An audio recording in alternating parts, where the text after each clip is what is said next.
clay of the earth, neither male nor female. God hovered above Adam's lifeless form, a cloud of light. God breathed a Ruach Elohim, a divine breath, into Adam's body. In that moment, the very essence of God's light entered Adam's soul, a tiny sliver of God, and Adam awoke to life. This beautiful story is a traditional teaching in Judaism. Later teachings explain how this first human came to be split into men and women. I love this midrash because in the beginning, God created a being with all potentials within it. Into this being of all potential, God breathed life. God gave God's own light into our souls. And to be in the image of God is to be all this potential before our final form emerges. As a Jew, I have questioned God.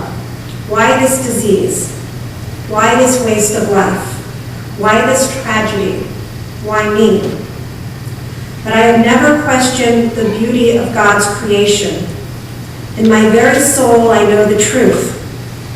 We are each here because the beauty of who we are reflects God's divinity. Each of us is unique, each with a role to play. To remove any of us would destroy the picture of God's creation. To become our full selves, some of us must face terrifying prejudice. Some of us must transform our outer shells to reveal that within which longs to be free. When we embrace our true selves, we embrace that light of God that sits in our souls. Our task is to find and nourish the gifts God has given us, to live our lives fully, and to help those around us to do the same. I am the granddaughter of a Holocaust survivor. I know the evil that ravages in the guise of religion, of civility, of social good. These are the masks worn to bully and spread hate. All that evil needs to succeed is for good people to do nothing. And so I am honored to be here tonight as a rabbi, as a Jew, as a woman, as a mother, and as a committed ally for gay, lesbian, bisexual, transgender, and queer rights. We are all the children of God, made in God's image. Who is mere man to question God's wisdom? Our lives are made of struggle and change, trying to find our path in life, trying to connect with God's light. A Jewish teaching recounts, for 9 months, an angel of God sat with us in the womb with a lamp of God's light shining above. The angel and the fetus studied all the wisdom of the world, but in the moment of birth, the angel reached out and touched us right here above the lip, leaving an indentation and causing us to forget everything we have learned. We spend our lives studying, reaching for that divine learning that was once ours. Our lives are ones of transformation, like the caterpillar into the butterfly. And this is God's light within. As a parent, I want my child to be all that she is meant to be, for all her potential to be brought into the light. The challenge for my husband and I is to support her and refrain from putting her in a box, from building boundaries that hinder her from finding her true self, to nourish that still of God's light within her soul that guides her to fulfill her unique role in creation. We don't know where her path will take her, but we do know she's going to be fabulous. At the time that equal marriage rights in America were first exploding in the media, my husband and I were on the waiting list to adopt. We had been through years of fertility treatment that we called torture, We were volunteering at a home for severely neglected and abused children. The biblical quotes of hatred and judgments spouted against gays and lesbians who wanted to marry and have families made no sense to us. We were watching a 9-year-old simmer and explode after the abuse of his straight parents. We were witness to a child with permanent brain damage after neglect from her straight parents. A man and a woman do not make a family. Love, respect, and care make a family. Martin Buber, a Jewish philosopher and theologian, taught that we can treat people as it, or we can treat people as thou.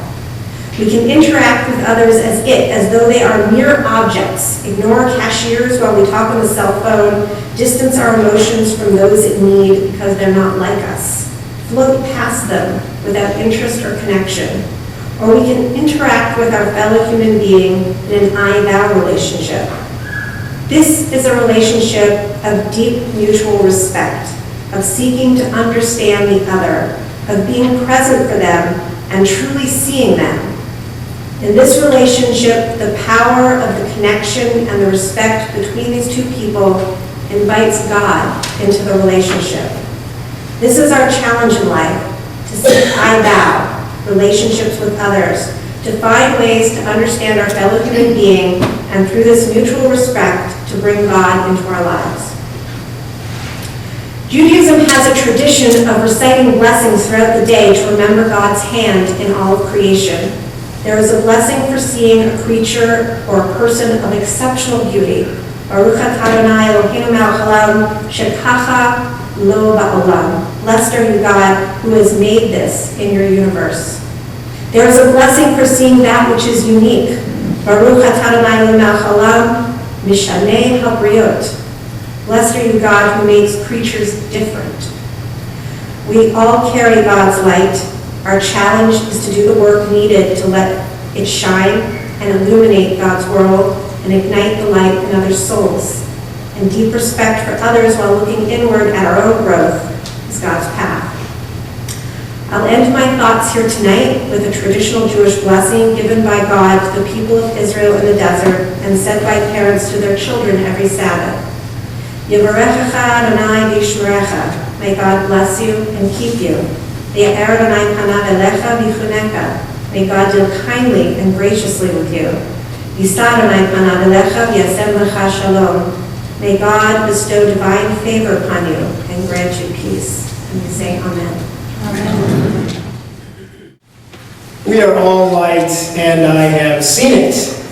I'm the pastor of a mid-sized church in the suburbs. You'd think they might be a little conservative or self-centered, but we're all light, and I've seen it. I had a seminary intern this past year, and in one of her first sermons, she referred to a song called "Take Me to Church." She was working out on a treadmill during a real stressful time during her studies at seminary, and she was listening to music on her headphones. And the song, "Take Me to Church," came on, and she thought, oh, this might be what I need. Well, the song was not what she expected. The song indicts the church for how it condemns people, including gay and lesbian people. So my seminary student quoted a line from the song in her sermon. Every Sunday's getting more bleak, a fresh poison each week. We were born sick, you heard them say it. Now, we had a youth group meeting after the church that day over pizza, and I and my seminary student were curious about the reaction of the teenagers. Unlike us oldsters, all the kids knew this song, and they just don't understand why us oldsters have an issue with gays, lesbians, bisexuals, transgendered, and queer persons. One of the teens reflected on the prejudice and discrimination against the LGBTQ community and said, "Constitution much?" I love kids these days. They're going to help us oldsters move ahead. We are all light, and I've seen it. When same-gender marriage became legal in New York State, I was approached by a couple of men to perform their wedding, and I was very honored to be asked. Now, I do try to be a careful pastor, so I had a conversation with my vestry, that's the governing board of directors of an Episcopal parish, and I told them I was not asking their permission to do this wedding. I was doing it because it was the right thing. Our bishop supports same-gender weddings, and so do I.